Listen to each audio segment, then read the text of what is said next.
Porque la educación nos convoca a todos. En ADN abrimos un espacio para asumir juntos el desafío de aprender. Aquí comienza La Buena Educación. Andrea Aristegui, Ernesto Treviño y un panel de interesantes invitados. Conversan, analizan e intercambian puntos de vista sobre un tema donde siempre hay mucho que aprender. La Buena Educación está en ADN. ¿Qué tal? ¿Cómo están? Muy buenos días. Bienvenidos a un nuevo capítulo de La Buena Educación. Este domingo un poco más temprano de lo normal, porque hay fútbol, hay transmisión especial de ADN Deportes del partido de Huachipato y Colo-Colo, pero de todas maneras, por supuesto, queremos hacer este programa de La Buena Educación, además hoy día con un tema muy interesante y muy importante para nuestro país. Los invitamos desde ya a seguirnos a través de las distintas frecuencias de Radio ADN y también, por supuesto, a través de nuestro streaming, que está ahí en la página de adnradio.cl, donde no solamente nos van a escuchar, sino que también nos van a ver. Ernesto Treviño, ¿cómo estás? Muy buenos días. Muy bien, Andrea, muy buenos días. Muy contento de estar nuevamente acá contigo y con todo el público para hablar de educación.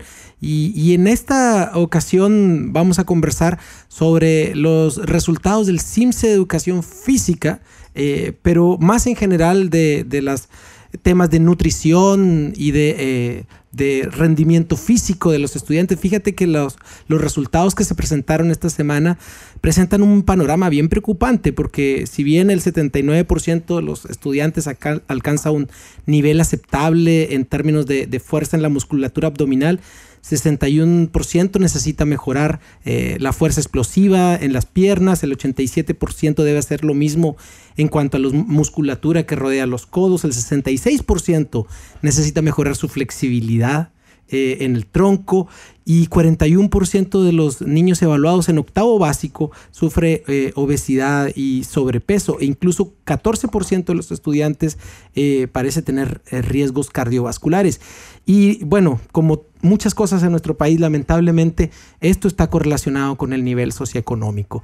Los niveles de sobrepeso y los niveles de obesidad son mayores entre los niños de estratos más vulnerables. El 43% de ellos tienen esta característica, mientras solamente el 27% de los alumnos de perfil económico más alto tienen sobrepeso. Ahora, es evidente que estos índices de desempeño físico que mide el CIMSE no son totalmente atribuibles a las escuelas. Tenemos un problema social más grande con la obesidad, el sobrepeso, el sedentarismo, los fenómenos propios de la vida moderna también, de nuestro sistema económico, y tenemos hábitos de consumo pues que se alejan de lo que sería saludable. Pero también hay cosas que sí pueden hacer las escuelas, y lo que sí pueden hacer las escuelas es, bueno, en primer lugar, reconocer que las clases de educación física son insuficientes para promover el apropiado desarrollo físico de los estudiantes. Y quizá es factible pensar en algunas alternativas, como por ejemplo, fíjate que en Inglaterra hay un programa bien interesante que se llama Una Milla Diaria, en donde profesores y alumnos corren 15 minutos diarios, sin ninguna indumentaria adicional, sino con el uniforme. Así como llegaron. Llegaron 15 minutos diarios, y es un programa de una escuela que recibió un premio nacional en Inglaterra porque cambió los hábitos y logró tener muy, muy buenos resultados. Pero las escuelas también podrían tener una importante incidencia en términos de hábitos de alimentación saludable, como por ejemplo sugiriendo a las familias algún tipo de colaciones más sanas, las ventas también que se hacen en las escuelas de alimentos que sean más sanos, y evidentemente también ver cuáles están siendo las características de la alimentación que reparte la JUNAEB en nuestros establecimientos, y ver si efectivamente cumple con las condiciones de alimentación saludable. Siempre recordando que esto no es solo responsabilidad de la escuela, sino también de las familias y lo que podemos hacer. Y tenemos dos invitados para conversar el día de hoy: Paolo Castro, nutricionista y consultor nutricional en políticas de salud pública, y Patricio Arroyo, director de pedagogía en educación física de la Universidad San Sebastián. ¿Qué tal? ¿Cómo están? Muy buenos días. Gracias por acompañarnos aquí en La Buena Educación. Ernesto ha sido una introducción ahí con las cifras, ¿no? Con el dato duro respecto a lo que arrojó el último CIMSE en este punto. Pero es un tema claramente que va más allá de materias de educación, tiene que ver con un tema de salud pública, tiene que ver con un tema económico también, porque eso después tiene un costo para el Estado. Me gustaría primero partir por un diagnóstico de ustedes, el por qué estamos como estamos. Si es un escenario tan preocupante o quizás no es tan malo como creemos. Me gustaría saber cuál es la mirada que ustedes tienen. Partamos por Patricio.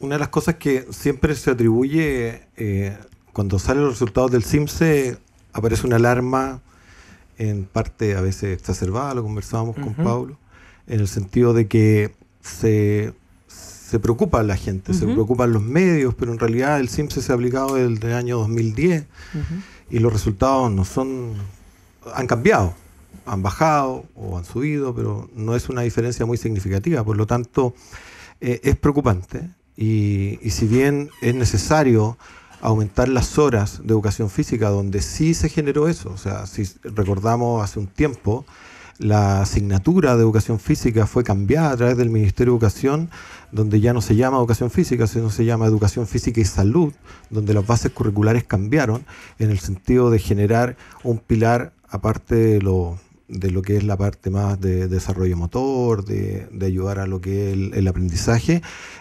Aumentaron o colocaron este pilar que se llama de autocuidado, donde la gente o los niños deberían hacerse cargo de su condición. Pero si bien se ha hecho estos cambios, todavía hay colegios que mantienen las 2 horas de educación física a la semana o algunos 4, pero yo creo que va mucho más allá de eso. Yeah. En general la culpa, de repente también, siempre, como dice educación física, el culpable es el profesor. El profesor de educación física tiene la culpa. Pero yo creo que es un problema país. Es un problema país en donde... Y que es bastante más integral. Exacto. Va más allá de la clase de educación física y salud. Va mucho más allá de la clase de educación física y salud, en donde las políticas públicas deberían tener una intervención importante, donde... si bien se generen cambios reales y cambios que impacten, en donde nosotros, por ejemplo, desde el punto de vista voy a hablar desde el punto de vista de la educación física, si bien las bases curriculares han cambiado, pero en la primera etapa generalmente se le atribuye a la responsabilidad de generar mejores patrones motores, donde el niño sepa moverse, sepa saltar, sepa lanzar, sepa trepar, pero de repente también empezar a incentivar este bichito, es decir, que lo que estás haciendo es porque te va a hacer bien en algún momento. Es difícil decirle a un niño que cuando tengas mi edad lo vas a entender. Lo vas a entender. Claro. Porque en realidad, por ejemplo, yo le digo eso a mis hijos y mi hijo me dice, pero si tú eres tan viejito, así como lo ven tan lejano. Y en realidad ahí se tiene que involucrar a la familia, se tiene que involucrar la comuna, el colegio. O sea, si bien las bases curriculares cambiaron y dijeron, bien, tenemos que abrir o dar tiempo al ejercicio, también hay la misma comunidad educativa nos da las instancias para que eso pase. Ahora, claramente hay maneras de incentivar el deporte sin tener que explicarlo desde el punto de vista de los beneficios que eso le va a llevar a un niño, invitándolos a jugar básicamente, que es algo que hemos hablado aquí en este programa en varias oportunidades respecto a la necesidad de que sea un aprendizaje entretenido, y eso se aplica para todas las materias, incluido obviamente, y donde uno podría ver que hay mayores oportunidades también. Dentro de lo mismo existen, por ejemplo, dentro de las bases, después de cuando avanzan en años, se empiezan a enseñar los deportes. También es importante, pero si nosotros tomáramos en cuenta la educación física desde un punto menos deportivo, ¿ya? Yo creo que las personas podrían hacerse cargo de su condición. Llama la atención de que cuando uno sale de cuarto medio, tiene las competencias mínimas en matemática, en química, en biología, pero has tenido educación física desde el primer año de clase hasta cuarto medio, y cuando sales no tienes idea qué pasa con qué eso, hacer ¿no? con tu cuerpo. ¿Qué pasa con eso? Entonces, es un tema importante, lo vamos a estar profundizando, por supuesto, durante el programa, pero lo que hemos estado hablando no solamente tiene que ver con un tema de la actividad física propiamente tal o las clases de educación física, sino que hay algo que es bastante más integral. Y en eso, la nutrición parece ser un elemento también clave. ¿Está incorporado, y se lo pregunto a Paolo Castro, que es nutricionista y es consultor nutricional en políticas de salud pública, ¿está incorporado esto dentro de lo que es la concepción de esta educación física y salud? Porque por algo se llama así. ¿Actualmente en los colegios? A ver, yo creo que en los colegios actualmente existe más miedo, más temor o sorpresa respecto a estos temas que la ocupación directa. Y sobre todo con el tema alimentación yo creo que hay un desconocimiento pero profundo. Todavía. Profundo y rotundo. Mira. Porque efectivamente a nadie le enseñan en el colegio el tema de la alimentación, de la nutrición. Por lo tanto, todos salimos del colegio sin saber por qué hay que comer algo o no hay que comer otra cosa. De hecho, antiguamente se enseñaba que la mantequilla era del grupo de los lácteos. Entonces, claro. En los dibujitos ahí de pirámide nutricional, es verdad. La desinformación es brutal.